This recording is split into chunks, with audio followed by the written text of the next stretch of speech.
Loona was, well, in the Hellhound orphanage, but she was different. She was chosen for an experiment to train. Overlords and sinners wanted strong and powerful hellhounds to fight for them blindlessly and aimlessly, and be extremely powerful. She was put through the Doom training. As when she was born, she was tested and experimented on, and put cybernetic lens inside her body. As she grew up, she managed to pass test after test, and after being tortured and healed over and over again to make her stronger, to make her better, going through all these tests, eventually she became a mindless puppet, a soldier of fortune, fighting for them. However, after years of this, something would happen one day, as her free will would slowly start to come back, as her suit would malfunction, as her overlord would command her to do something. She would simply turn around and grab her by the head and crush it, as then she walked out. With this new free will and combat training, she wanted revenge. She wanted to wipe out every overlord in hell. She wanted to wipe out every person in hell. Everyone. Her anger started to build up. It started to continue. It started to frustrate. As her anger just kept building and building and building, eventually someone would bump into her, and it was Blitz. Blitz, as he looked up, he saw the green armor. As he said, you look scary, I'll just be on my way. As Doom grabbed him and said, show me how you fight. I get the feeling you're more than what you look like. As then she would throw him down. Blitz would grab his weapons and blast at him, and began to do acrobatics. Loona was impressed, but then she would move so fast Blitz couldn't see and just punch him, knocking him to the ground and say, not good enough. But you have potential. You will work for me now. Blitz said, I already have a business, as then Loona would whip out her weapon. As then Blitz would say, okay. Loona would say, who else is in your business? 2 others. Show me them. As Loona, Blitz, and Moxie would all meet, Millie would show up, as Blitz would say, well, you see, get her, as then Blitz would pull out his weapons and blast at Loona, but this did nothing, as they deflected off her armor. He would then grab him by the neck and say, I knew you would do this. If you all defeat me now, you don't have to work for me, but if I win, you will work for me and do what I say. As then Millie would run in and try to stab her, but she would move so fast she couldn't see her. She kicked her down and pulled out a weapon, blasted her in the leg, saying, this will heal, but the pain will subside. This is the pain that guides you, the pain that makes you stronger. Remember this. As then Moxie would try to strike her, she would then kick him down. Pitiful. Let's begin your training. Loona would put them through 12 hours of training. The rest was sleep. They would train and sleep all day. As Loona taught them hand-to-hand combat, weapons, marksmanship, and all kinds of things. They already knew this, but they were nowhere near as skilled as Loona. And as she taught them, they became stronger and stronger. Months passed, and eventually she decided it was time for them to prove themselves. As Loona would say, all of you go after Stella. I'll take care of Stolas. Blitz was hesitant. Stolas was worried because Blitz stopped showing up, and his business was gone. As Stolas would get a phone call, it was Blitz. He would ask to meet up with him. Stolas was excited.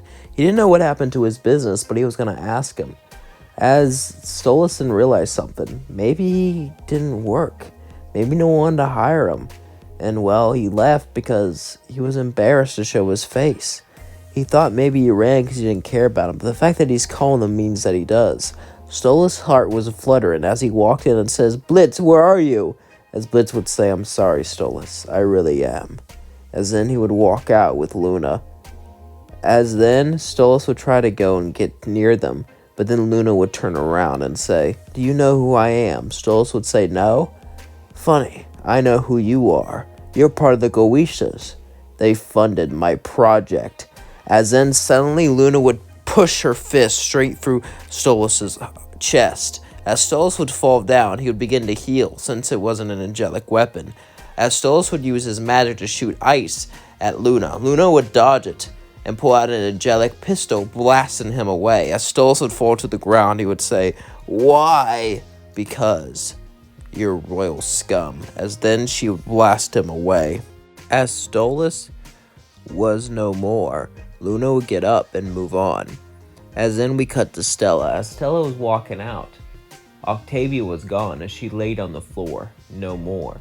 Stella was enraged by this, all of her work gone, as she began to yell, as suddenly, someone would walk in. As she turned behind her, it was Moxie. Moxie would charge at her, but Stella would use magic to pick him up and choke him. As then Blitz would show up behind her and chop her in the neck with an angelic axe. As then she fell down. Moxie would say, "Did I really have to be the bait? Can it, Moxie?" As Loona would show up and say, "You did well. Now it's time for more exterminations." As then Doom would walk off, as they would become a team, destroying overlords, sinners, and most importantly, princes. Eventually this wouldn't be enough, however, and she wanted someone stronger, someone more powerful. A princess. Beelzebub. Beelzebub ruled her ring and had a great amount of power, and she wasn't super strong, but she wasn't weak either. She was the perfect stepping stone for Loona. As Beelzebub was throwing a party, she would walk in. As Bee was there, drinking, having a good time, enjoying the party with the rest of her guests. But then Loona would walk in. Bee was confused. Maybe they were a bodyguard of some sort. But as Bee got closer and closer, something seemed off about her. As Bee would say, "What are you doing here?" She would get up and show her fist. Bee would say, "You really want to fight me? How drunk are you?" "I don't want to fight you. I want to end you." As Bee would turn giant and say, "I'm sick of people trying to ruin my party." As she would try to step on her, she would jump and use daggers to climb up her body.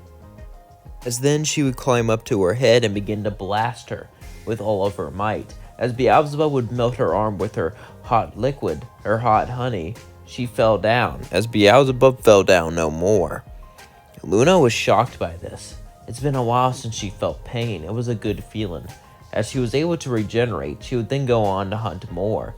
As then, Ozzy fell. Ozzy was really weak compared to her, and it was nothing to talk about. As all these overlords began to fall, as all these 7 deadly sins fell, Satan became scared as he upped security. Eventually, though, he would hear a noise, a faint walking, as he looked and saw Loona. As Satan himself would simply sit there as he looked at Loona and said, "So this is your power, huh? Pathetic." As then Loona would run at him. As Satan would blow a fire wave right at her, she would simply jump through it. As he would say, "What?" As then she would punch him to the ground and say, "You underestimate me. I may not have the magic power you do, but my physical strength is more than any demon. And I know how to use these weapons. Weapons that are made from your magic. Weapons that are made from the pain of the woes I destroyed. This makes me more powerful than even Lucifer." As then Satan and Doom would begin the battle, as Loona felt thrill, as she felt the joy of the battle. As then she would use all the weapons that Doom used in the game. As Satan couldn't keep up, eventually he would fall down defeated. As Lucifer would walk in and say, "So you think you're stronger than me, huh?" Lucifer would then say, "Real question though. Are you stronger? Willed, are you stronger at being a leader? Can you lead hell?" As she said, "My elite team took down one of the 7 deadly sins. Granted, it was one of the weakest ones, but still, they were imps. I know I can. Great, goodbye." As Lucifer would throw her the keys, she would say, "What? Yeah, you're the leader of hell now. Good luck." As Lucifer stepped down because he was bored of his job, he let the psychopath Loona be king of hell. And that's going to leave things off. Don't forget to like, comment, subscribe, and share with all your friends. I hope you all enjoyed this video. I know I did. Yeah, I want to make Charlie Doomguy, but there was no, I couldn't find anything good for a thumbnail or anything, so I eventually found some stuff I could whip together for Loona, which is, good, so I decided to go with her. And she does have the attitude, and I saw a comment complaining today, right as I was making the video. I'm like, what are the odds? Being like, actually Doom would destroy them all, which, I mean, he has worked alongside other soldiers, and the demons he fights are pure evil, so I don't know about that. I mean, he probably wouldn't even think they're demons when he first met them. That's debatable, but for people like that who just want him just to rip through everything and everything in its path, just destroy it all, destroying the world, well, this is for you. I mean, I guess she did spare Lucifer, which I kept calling Loona a he because, Doomguy is a he, so I kept doing that. I tried to cover up all my tracks, but I may have missed a few. So if I called Loona a he or something, I'm sorry. I didn't mean to do that. And it's nothing against her as a character, and I'm not associating anything. I'm not having any headcanon or anything like that. It just came out, my bad. So, yeah. It happens. I've done that before. I've called Charlie a he. I called Angel a she. I've called, of course, every time I do it, I fix it. But it's just like a little, I don't know what it is, honestly. And I've done that with people I know, that are obviously a man or obviously a girl. I just mix them up. I don't know. I don't know how that happens. I don't know. Do any of you guys have the same problems? If so, let me know in the comments below. Anyway, I love you all so much. Thank you for watching. Thank you for supporting me. Don't forget to like, comment, subscribe, share with all your friends. That mean the world to me. This channel is definitely important to me. I feel like I've been building it up for a while. We've been going through many different phases. And yeah, honestly, when did you discover my channel and how? What video was it? Let me know in the comments below, because I'm actually really curious what video brought you to my channel, because I think knowing that could bring things together. It can also know what impression you had of me when you first watched it. Anyway, love you all. Peace out.